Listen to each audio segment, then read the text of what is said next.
Hey guys, gonna do a walk around here of the new generator that I just purchased at Harbor Freight.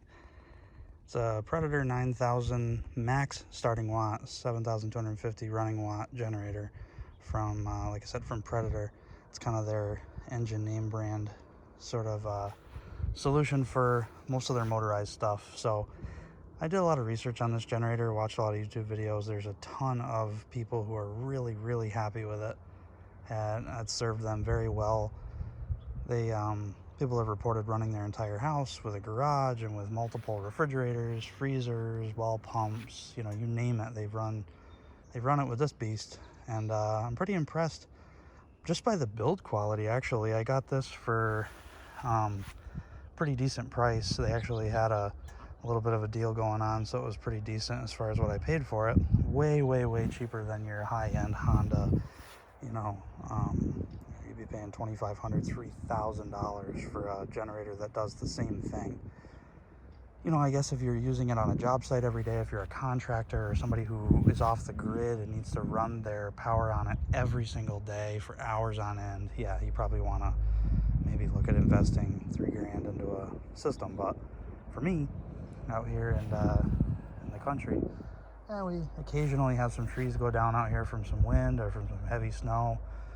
You lose power, and my house is almost 200 years old, has a lot of water that can collect in the basement. It's an older basement, so have a sump pump downstairs, and then all of a sudden your basement fills up, your water ruins everything down there, and now you're $10,000+ in damage, versus having a generator that you can start and keep things nice and keep them dry down there. And also in the wintertime having the heat, so it's just really nice to have. I don't use it all the time. Last year I think I used my old generator probably 3 times maybe, but boy, I tell you, when you need it, it is nice to have. So this we'll start on this side and where all the power outlets are. Actually, let's start on the top. So fuel can only use, you can't use the new like E85. You've got to use 10% ethanol blend or less.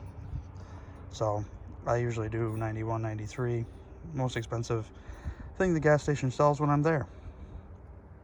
So they've got a, let's see, a little fuel gauge over here. This little red thing shows you if the fuel is full. I've only put about 4 gallons in it with some stable. So they actually recommend running stable with this engine. It can actually void the warranty if you don't run stable. They're that serious about it at Predator, which is smart. People don't run, they don't run the right fuel, and it goes bad, and then they complain that the thing doesn't run. Well, you gotta run the right fuel with stabilizer and you'll be okay. So like I said, fuel gauge, fill, up to 13 hours runtime. I was watching some videos. A guy actually said he ran it 21 hours on a full tank of fuel. This is, I believe, an 8-gallon tank, so it's a massive tank. Generator itself is ginormous. It's a beast. Moves around pretty good though with the wheel kit I put on it.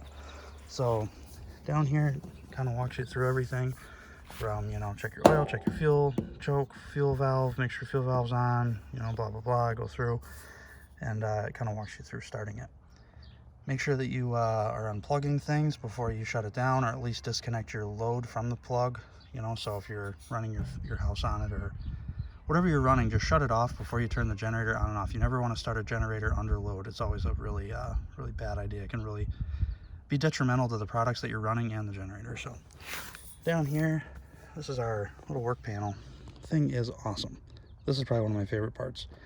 You've got your little oil alert on, so this rig will actually shut down if the oil gets low enough. This little switch right here, off is all the way down. In the middle is run, and then the electric start, which I don't have hooked up yet. You push like that and it starts it and then returns to the run position. You have a regular DC 12-volt plug with its own breaker. So if that breaker pops, push that to reset it. Got your AC breakers over here for your 30 amp and 30 amp. And you have your regular outlets here. So these are your like normal household outlets, your 120 volt. They're 20 amp max on each side. And then you have your AC 240, which is your 4-prong over here. And then you have your AC 120, which is your 3-prong lock hub plug. And I like that these pop right in nice. They're like rubbery. Actually, I could probably take these off. These are like covers. Like I said, the build quality I'm kind of impressed with for the price I paid. It's like, holy shit, you know? So yeah, those are all your outlets. You got lots of power options. If you need anything more than that, I don't know. I might be in trouble. I've seen generators with like USB outlets and stuff. That's kind of just like, nah, I'm not going to be sitting out there powering my phone with my generator. You know, I'm going to plug it in the house where the power is. So this is where the battery sits. If you were to buy a battery, I have my own custom rig that I'm actually going to wire up. I run a lawnmower battery, a larger battery instead of those crappy little batteries these things come with that only last a year at a time. Oil is actually right here, so it's easy to get to. It's out of the way of this, so you can put your long tube funnel in, fill your oil up. I actually bought this wheel kit from Harbor Freight. It's kind of the heavier of the two wheel kits they offer. I like it. I put them on there. It gets it up off the ground a little bit. It comes with this little T-handle. This does drop down. You can pull this pin, and it will fold down, and the pin will pop back in to hold it in place. If you do buy this system with this handle, be sure to put the pin in place even when it's in the lowered position, because what I found is this handle will actually touch. It'll rub against this if the pin's not in place. So really important there. Other interesting thing I found about it, look at the exhaust. It's pretty large. It actually has the outlet on this side, which on my old generator, it comes out over here by the cylinder head. So that's kind of interesting. I kind of like that, actually, the way that it's set up. And there's lots of room, if you guys saw, but look where the spark plug is. You can get your hand in there. I can get my whole hand in here. Look at that. Pop that right off. It's got a nice little end. Change your spark plug. Look at the space. Let me see if I can go around the other side. There's your carb air filter. We'll come right around here. Look at this. Go down here. Look at all the way through there. Look at all that room.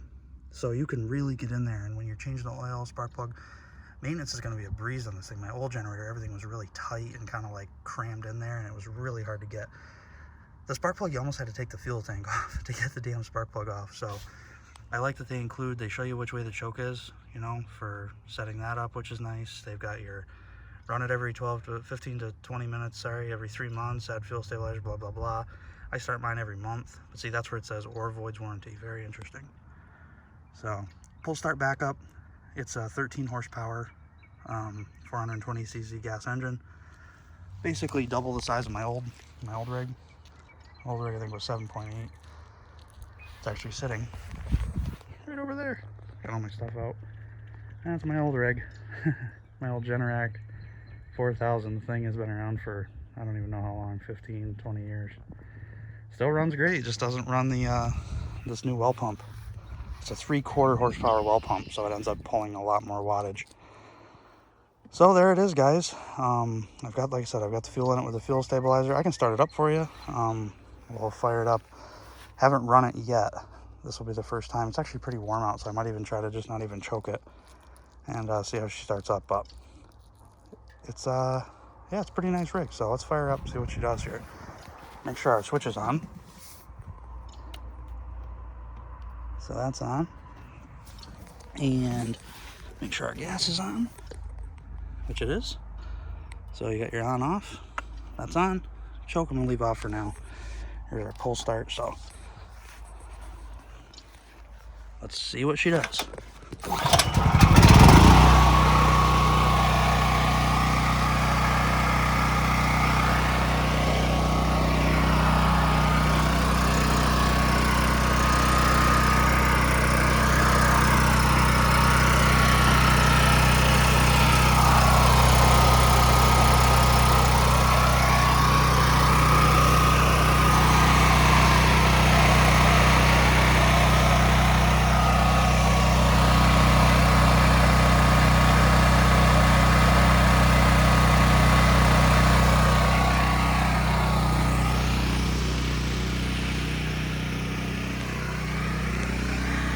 Gonna step back over here just because it's a little bit quieter over here, but I'm gonna tell you, I'm about, let's see, 20 feet away from the generator, and I can hear myself think, I can hear myself talk. It's really nothing like I need ear protection or anything like that. It's pretty friggin' quiet. I'm gonna actually say, and I don't have it in the garage yet, so I'm not sure if that's gonna obviously be louder in there, but it's smoother and quieter than my old one. And my old one was half the size. So that speaks volumes. I was expecting it to be way louder for how big it is. That's impressive. That's really nice. So my next steps, like I said, I'm gonna do the oil changes where I do, I run it for an hour, I'll change the oil, run it for another hour, change the oil, and then I'll change it again a third time, and after that time I'll be good to go. That'll be the final oil change. So yeah, that's it. And then I'm gonna bring it in and wire up the battery system so that it's got electric start, so we don't have to worry about pulling it over every time, even though obviously it's super easy to pull over. Got nice electric start ready to roll, and then I'll put it in the garage, I'll put a load on it and see how it does with that. So thanks for watching. Hopefully you enjoyed the video, got something out of this as far as if you're looking to purchase this generator or anything like that. But pretty solid unit. I'm pretty impressed. We'll see what it does when I actually put it to work. So thanks for watching, guys.